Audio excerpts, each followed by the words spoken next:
선지자들에 대한 말씀이라 내 마음이 상하며 내 모든 뼈가 떨리며 내가 취한 사람 같으며 포도주에 잡힌 사람 같으니 이는 여호와와 그 거룩한 말씀 때문이라. 이 땅에 가늠하는 자가 가득하도다. 저주로 말미암아 땅이 슬퍼하며 광야의 초장들이 마르나니 그들의 행위가 악하고 힘쓰는 것이 정직하지 못함이로다. 여호와의 말씀이니라. 선지자와 제사장이 다 사악한지라 내가 내 집에서도 그들의 악을 발견하였노라. 그러므로 그들의 길이 그들에게 어두운 가운데 미끄러운 곳과 같이 되고 그들이 밀어냄을 당하여 그 길에 엎드려질 것이라. 그들을 벌하는 해에 내가 그들에게 재앙을 내리리라.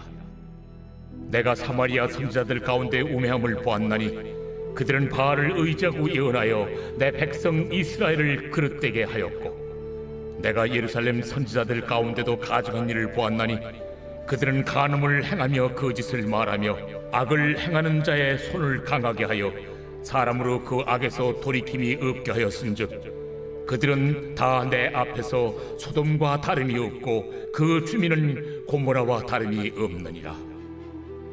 그러므로 만군의 여호와께서 선지자에 대하여 이와 같이 말씀하시니라. 보라, 내가 그들에게 쑥을 먹이며 독한 물을 마시게 하리니 이는 사악이 예루살렘 선지자들로부터 나와서 온 땅에 퍼짐이라 하시니라. 만군의 여호와께서 이와 같이 말씀하시되 너희에게 예언하는 선지자들의 말을 듣지 말라. 그들은 너희에게 헛된 것을 가르치나니 그들이 말한 묵시는 자기 마음으로 말미암은 것이요 여호와의 입에서 나온 것이 아니니라.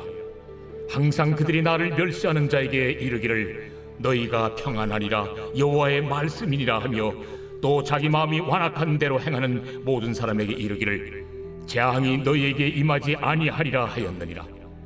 누가 여호와의 회의에 참여하여 그 말을 알아들었으며 누가 귀를 기울여 그 말을 들었느냐. 보라, 여호와의 노여움이 일어나 폭풍과 회오리 바람처럼 악인의 머리를 칠 것이라. 여호와의 진노가 내 마음에 뜻하는 바를 행하여 이루기까지는 그치지 아니하나니 너희가 끝날에 그것을 완전히 깨달으리라. 이 선지자들은 내가 보내지 아니하였어도 다름질하며 내가 그들에게 이르지 아니하였어도 예언하였은즉 그들이 만일 나의 회의에 참여하였더라면 내 백성에게 내 말을 들려서 그들을 악한 길과 악한 행위에서 돌이키게 하였으리라. 8월 21일 월요일 오늘 말씀은 예레미야 23장 9절에서 22절까지의 말씀입니다. 어제 본문에서는 지도자들에 대한 전반적인 문제, 특히 정치 지도자들에 대한 문제가 주된 내용이었습니다. 오늘 본문은 종교 지도자들인 제사장과 선지자에 대한 하나님의 말씀입니다. 하나님은 세상을 회복시키기 위해 이스라엘을 제사장 나라로 선택하셨습니다. 또한 이스라엘이 제사장 나라로서의 정체성과 사명을 잘 지킬 수 있도록 그 안에 제사장들을 세우셨습니다. 오늘날로 적용하자면 세상을 회복시키기 위해 교회를 세우시고 교회가 제 역할을 감당하도록 지도자들을 세우셨다고 볼 수 있는 것입니다. 그러니 영적인 종교 지도자들은 더욱 큰 책임감을 갖고 자기 스스로를 거룩하게 지킬 뿐 아니라 적극적으로 공동체를 거룩하게 하는 일에 힘써야 합니다. 거룩한 물줄기의 근원이 되어야 하는 것이죠. 그러나 오늘 본문 15절에 보니 거룩한 생수가 아니라 사악이 예루살렘 선지자들로부터 나와서 온 땅에 퍼졌다는 끔찍하고도 충격적인 말씀이 나타납니다. 도대체 무슨 일이 발생한 것일까요? 본문 9절에 보니 선지자들에 대한 말씀이라며 대상을 분명히 하고 있는데요. 이 말씀을 받은 예레미야 선지자는 몸을 가누지 못할 정도로 마음이 상하고 부서집니다. 8장 21절에 딸 내 백성이 상하였으므로 나도 상하여 슬퍼하며 놀라움에 잡혔도다 라는 말씀이 나타나는데요. 백성도 상하고 하나님도 상하고 그로 인해 예레미야 선지자도 상한 모습입니다. 오늘 본문에 나타나는 거짓 선지자와는 다른 모습이죠. 그들은 하나님 마음이 상한 것에 무심했고 백성이 상하는 것에 무지했습니다. 그렇게 그들은 고통에 무감각했습니다. 17절에 적나라하게 표현되는 그들의 메시지를 주목해 보십시오. 항상 그들은 평안의 메시지를 전하며 재앙이 임하지 아니하리라. 그렇게 거짓 평안을 전하기 바쁠 뿐이었습니다. 오늘 말씀을 받는 우리에게 이러한 통증이 있기를 바랍니다. 여호와와 그 거룩한 말씀 때문에 통렬히 아파하는 참 선지자의 마음을 주시기를 기도합니다. 한국교회 지도자들의 여러 심각한 문제들에 대하여 비판하는 것만으로는 충분하지 않습니다. 이러한 사태를 바라보는 하나님의 마음을 헤아리며 아파하고 애곡하며 울 수 있는 사람이 되어야 합니다. 통증을 느낄 수 있는 것은 살아있다는 증거이기도 합니다. 선지자는 하나님의 마음을 헤아리는 영성과 시대의 고통을 끌어안는 시대적 감수성, 이 모두를 가진 사람입니다. 내 문제에만 몰두해 내 문제에만 갇혀서 울고 있지는 않으십니까? 하나님의 마음을 헤아리며 우리 공동체와 이 시대를 바라보며 울 수 있는 오늘 하루가 되기를 바랍니다. 또한 누구보다 하나님의 상한 마음과 우리의 상한 상태 모두에 민감하게 반응하셔서 십자가의 길을 걸으셨던 주님을 기억하며 감사하는 하루가 되면 좋겠습니다. 보기 싫지만 그들의 모습을 좀 더 구체적으로 살펴봅시다. 먼저 11절에는 하나님의 충격 어린 실망이 표현되고 있습니다. 원문에는 무엇도 라고 하는 조사가 여러 번 반복되고 있습니다. 선지자도, 제사장도, 내 집에서도 하나님의 마음이 느껴지시나요? 기대가 컸기에 실망도 크셨을 것입니다. 마치 자기 집에서 배우자가 간음하고 있는 모습을 보는 것 같은 그러한 충격 이상일 것입니다. 14절에는 더욱 가관입니다. 그들이 간음하는 것을 넘어서 거짓을 말하고 악을 행하는 자의 손을 강하게 해주고 있다는 표현입니다. 하나님의 집에서 죄를 저지르는 것도 충격이고 권력자들의 편에 서서 그들의 잘못에 신학적으로 정당화시켜주고 면죄부를 주는 모습도 충격입니다. 16절에 보면 그들이 말하는 것도 다 헛된 것이라고 말씀하십니다.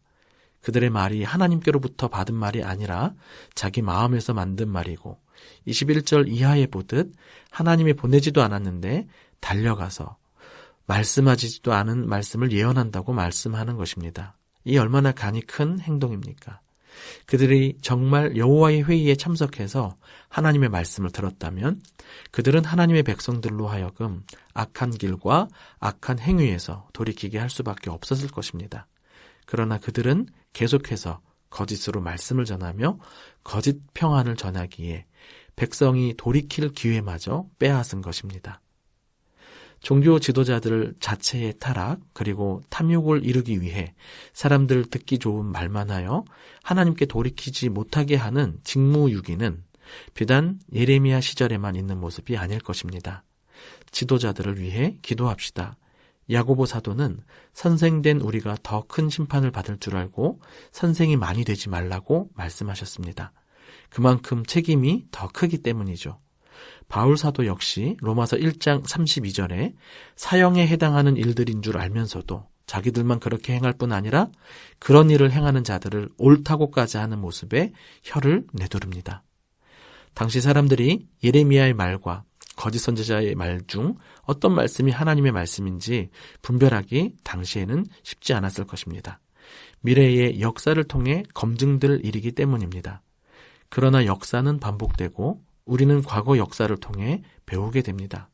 어느 때나 거짓 평안을 전하며 사람들을 하나님께 돌이키는 일에 관심도 용기도 없는 사람들이 많다는 것을 말입니다. 진짜 평안은 오직 하나님께 돌이킬 때 오는 것입니다. 그 외 다른 메시지에 현혹되지 마시고 오늘도 하나님과의 바른 관계에서 오는 참 평안을 구하길 바랍니다. 하나님, 당신을 위해 우리를 창조하셨으므로 우리 마음이 당신 안에서 안식을 얻기까지는 평안이 없나이다 라고 한 어거스틴의 고백으로 말씀을 맺습니다. 하나님의 품 안으로 돌아오기까지는 세상 어디에서도 참된 안식을 얻을 수 없습니다. 기도하겠습니다. 주님, 무뎌진 우리 마음을 기경하여 주시옵소서. 그리하여 우리 죄와 그 결과를 바라보며 아파하며 울 수 있는 마음 주시옵소서. 애통하고 회개할 마음 충만하게 하소서. 자꾸 길에서 벗어나 다른 곳에서 답을 찾다가 더 깊은 수렁에 빠지는 우리를 불쌍히 여겨주시고 교회 지도자들을 비롯하여 우리 모두가 다른 곳 기웃거리지 않고 하나님께로 온전히 돌아가 참 평안을 얻게 하소서. 주님, 우리의 묵상이 자기중심적으로 해석하고 적용하는 거짓 묵상이 되지 않도록 도와주소서. 여호와의 회의에 참여하여 주의 말씀을 듣는 묵상의 시간, 그래서 나도 살고 너도 살리는 거룩한 생명의 묵상이 되게 해주십시오. 우리의 샬롬이신 예수님 이름으로 기도합니다. 아멘. 1. 오심 기도. 하루 5번 마음을 다해 드리는 기도. 나는 죽었습니다. 제가 주인이 아니고 예수님이 저의 주인이십니다. 예수님은 십자가에서 죽으시고 부활하셨습니다. 부활하신 예수님을 가슴으로 만나서 따라가며 간증합니다. 사랑하는 가족과 함께 영광스러운 승리를 노래합니다.